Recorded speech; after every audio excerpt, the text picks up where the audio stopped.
September 2017.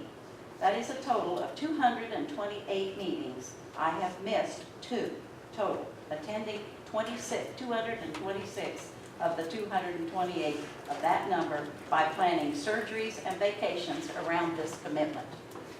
This does not count hundreds of committee meetings and extra meetings of entities served by this board. I have served 3 years as vice chairman and 3 years as the first woman chairman of this county board. I have chaired finance and spent hours and days to create budgets that are fair and equitable to each department in this county. I have, as finance chair and county board chair, negotiated sheriff's deputy salaries that ran into days, months, and sometimes into years of service.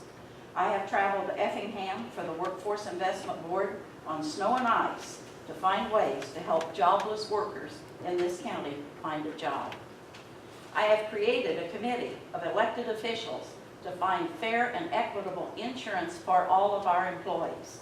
I have, as a member of the Coals Together, given a personal check to try to help get FutureGen here. I have sat for 40 hours as a planning commissioner at Eastern Illinois University and heard everything about lactate and liners for landfills to make an educated decision on that proposition. I passed 2 courses given by Tom Watson, the previous ESDA director, for the National Incident Management System, and did tabletop exercises with all of the county law enforcement officials in case of a tornado or another disaster in this county, as the board chairman is the first in command for a disaster in this county. I have negotiated bond renewal rates as public building commissioner. I have voted against 10-year tax abatements for big business. During the last election, I received 1,076 votes from my district. Are they wrong or ill-informed? No, they're not. They know me to be a hardworking person on their behalf, and that is always, they know that they can always call on me to help or answer questions, such as dogs chasing bicycles in the county, the Poor Farm Cemetery, noise from the Speedway, or their reasons against county zoning. All of these while running a full-time business, serving my church, and talking with my family and taking care of them. I believe that if you think experience doesn't count, you should think again. If you feel this way about me, do you criticize teachers, pastors, priests, or long-serving business owners like yourselves? In the words of an old Elvis song, before you abuse, criticize, or accuse, walk a mile in my shoes. Thank you, Seats. Is there any other miscellaneous business? No reason for executive session this evening. I have several appointments to announce. One appointment to Brewster Rice Drainage District. One appointment to Coles Clark Drainage District. One appointment to Drainage District number 2 of Mattoon. One appointment to Consolidated Drainage District number 4-12 of North Oak. One appointment to the Holman Mutual Drainage District. One appointment to Kickapoo Drainage District. One appointment to the Little Wabash Drainage District. One appointment to the Loxa Drainage District. One appointment to the Majors Drainage District. One appointment to Shellhammer Drainage District. One appointment to Drainage District number 1 of Mattoon and Whitley. Come on, time now for public comment. Just a reminder, public comment will be limited to 30 minutes, and I'd like to hold it to 3 minutes per speaker, please. John Kraft, you have the floor.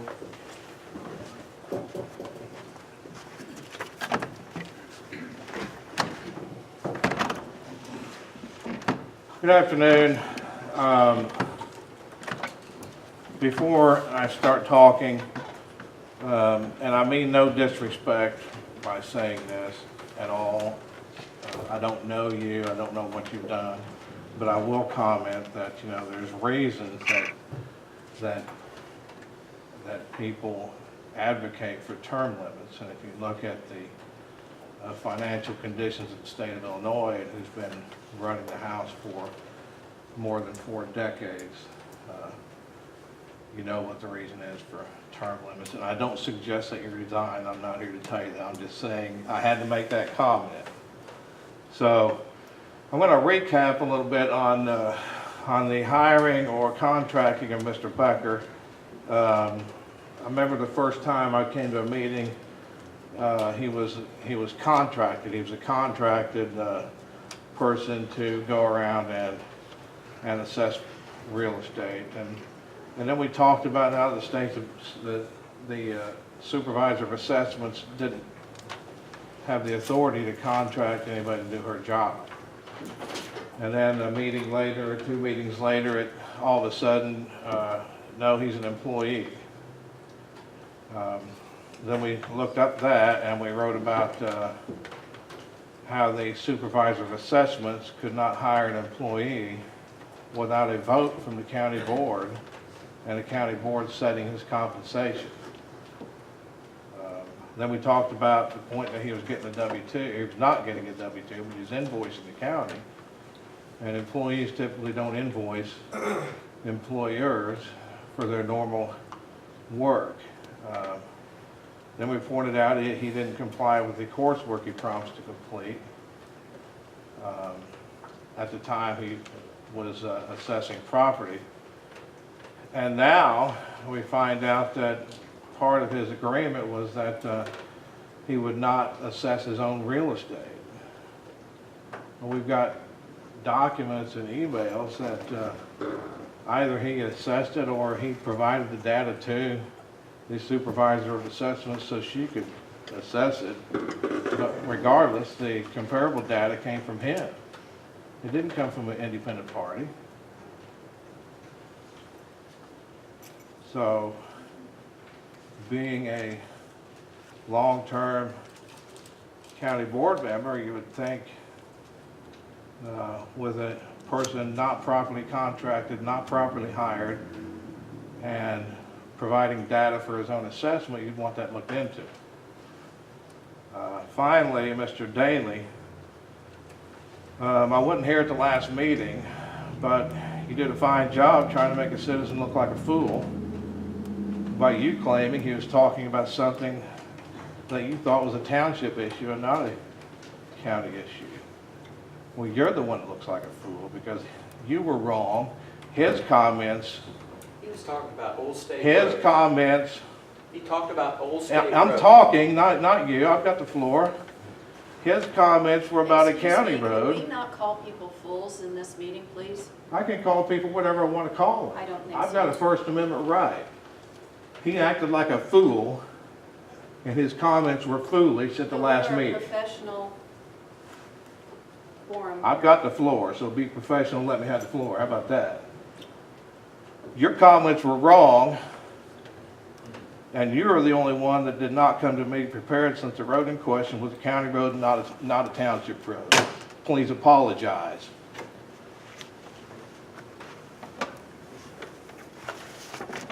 Next up, Mr. Donasso.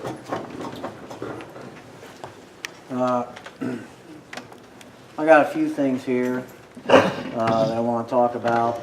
I appreciate the discussion about the sign and possibly saving taxpayer money, but you know, if this board was really concerned about the enterprise of this county, they wouldn't be doing what you're doing to the commercial industrial property owners here, because the easiest way to run off business is to raise taxes. They're regressive. So you can call that sign whatever you want, Golden Green Avenue or whatever. It's not going to help commerce or enterprise one bit, okay? So the real issue is what we've been bringing to the table for the last 8 months, and we've been ignored. And I just want to say something and follow up with Mr. Kraft, just to be very clear on something.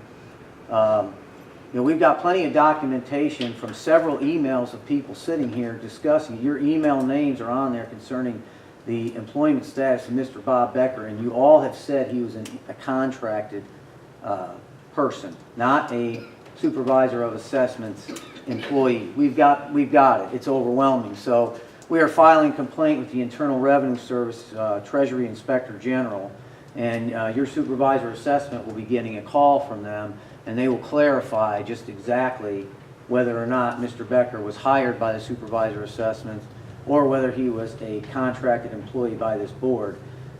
we've got 1099s and invoices. Any business person in this room knows that that is not an employee. You only change that status of his employment, so-called, when you found out you didn't have the legal authority to hire him in the first place. So if the IRS determines that he was a contracted employee by the board, which we know he was, then what's going to happen is the Supervisor Assessment's Office is going to be in trouble for not failing to report the employment, income, and tax liability property, and also failure to file required federal tax return or documents and forms. So you've put yourself in a corner.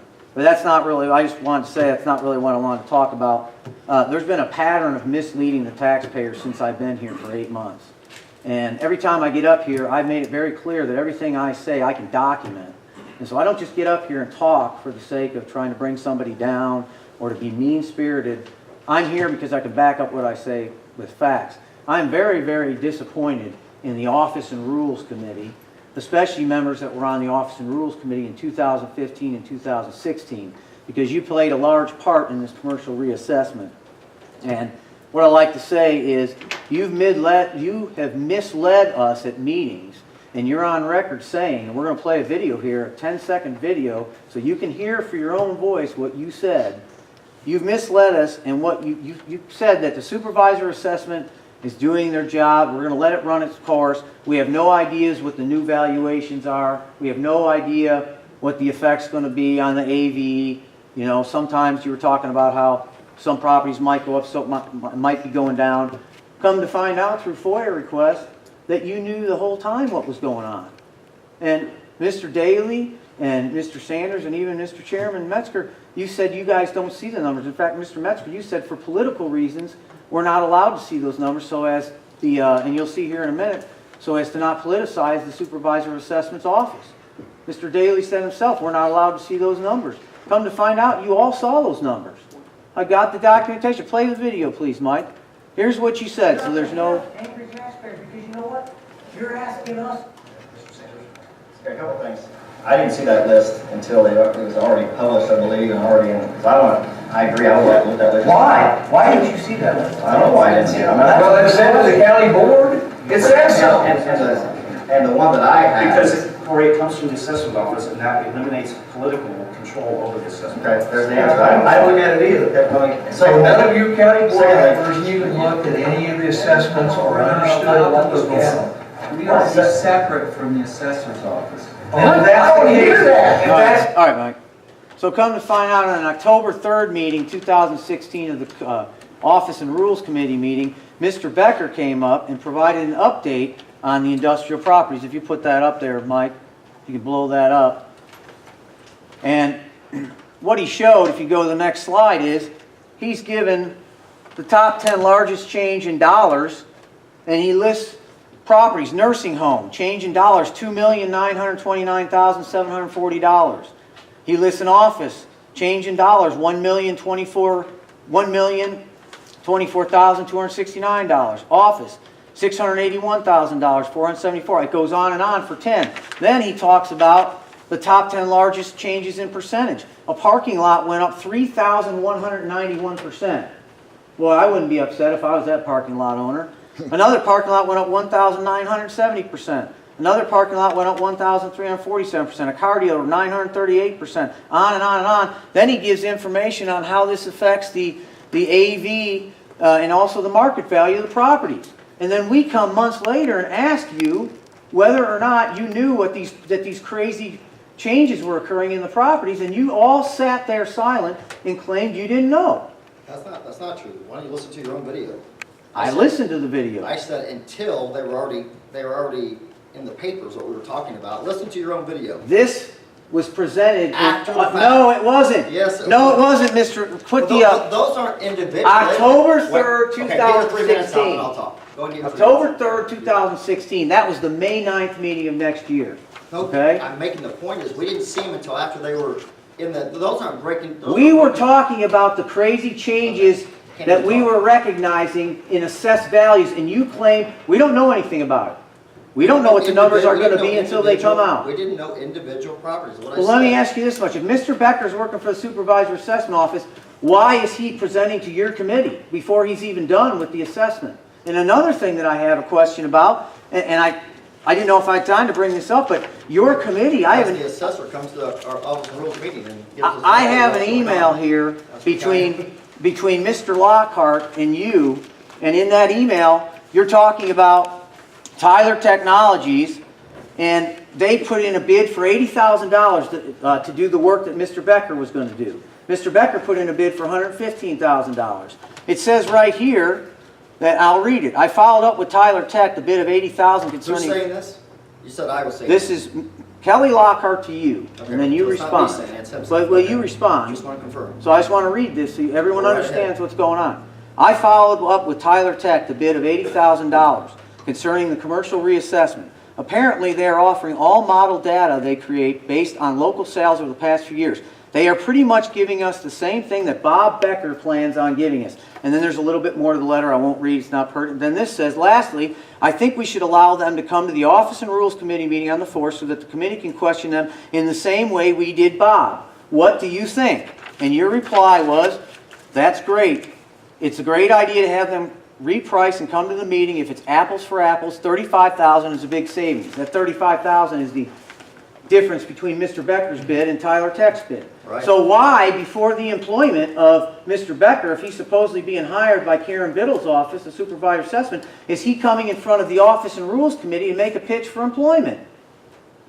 Here's my disappointment. You knew, Corey, you knew, Mr. Daly knew, Mr. Bell knew, and the other people on that committee knew that he was not an independent contractor. He was not hired by the supervisor of assessments, and yet you sat here while the supervisor of assessment lied to us and made up the story that he was somehow employed by them, and you said nothing. Is that the kind of leadership we want? We want our board to lie and other people to cover up for it? Because that's exactly what happened. I said nothing, or we just showed, I talked a lot now, that meeting right there. That meeting had nothing to do with Mr. Becker's employment. I'm I'm talking specifically about Mr. Becker. Mr. Dawson, I mean, it's you're just- approaching, well, you're about 8.5 minutes, or how much more do you need? Couple more minutes. Okay. Another I'll go thing back- I I'm wanna gonna- say. I'll give you a couple more minutes, but I'm gonna go back and address one thing. The Tyler Tech number, Yes, the 80,000? they were working on, correct, ProVal?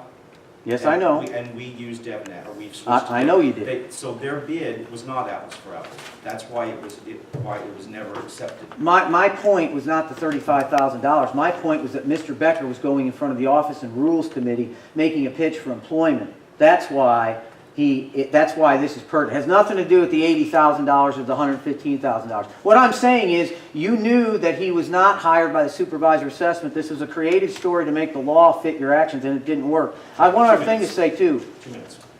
One other thing to say. That meeting also was not published. I've got the copy of the, somewhere in here, I've got the copy of the board's lack of publishing that meeting was on record. And so that was never there for the taxpayer to come. And then I know this is going to segue into what Rob has to say. There was another meeting on February 23rd, 2015, in which all the taxing bodies, not all the taxing, but the major taxing bodies in the county were invited to for your Office and Rules Committee meeting. And that was not posted either. You know who was there? Board of Review members were there. The county taxing bodies were there. The chairman of the board was there. The taxpayer was not even invited. It was at, I believe, 9 or 10 o'clock in the morning on that, I believe it was a Tuesday. And I got the documentation.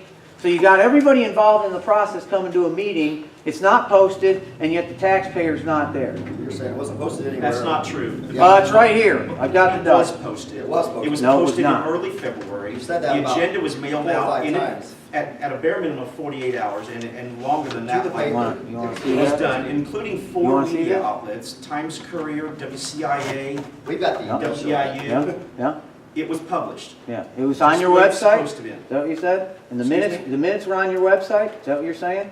I didn't say anything. And it You was said it posted wasn't on your published. website. Just the agenda website, was it's not published. everything else we've got, just the website. You're Yeah. hinging all this on, because it wasn't on the website. Okay. Even though we. All right, maybe it was posted. My You thing said is, it wasn't. maybe it was, but it's not on here. It's not here. You Oh, said here. it was, I mean. I've got a copy of, all right, 2015 meetings right here. It is not posted. Committee meetings, not here. So it's You're not trying to posted. mislead, I'm sorry, It's but just you're trying to misleading. mislead everybody. I'm not trying to mislead anybody. Well, you've been saying that for 6 Well, months. you're saying it was in the paper. I mean, don't Produce that's- the doc- That's been 2 minutes. This is the documents I have. Okay, This but is the you don't have all the documents I documents have. then, I guess. But that still doesn't change the fact that you guys knew that the supervisor assessment was lying. You knew it, Thank and you Mr. lied. Thank you, Mr. Knopf. So, Mr. Perry, it's your turn.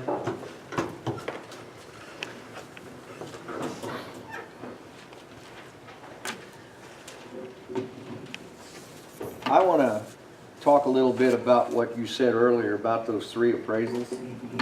I really don't have a problem dealing with what you're telling and sharing with the folks here. But I want to share with you what's really bad about this reassessment issue. It's not so much that the Board of Review fixed it.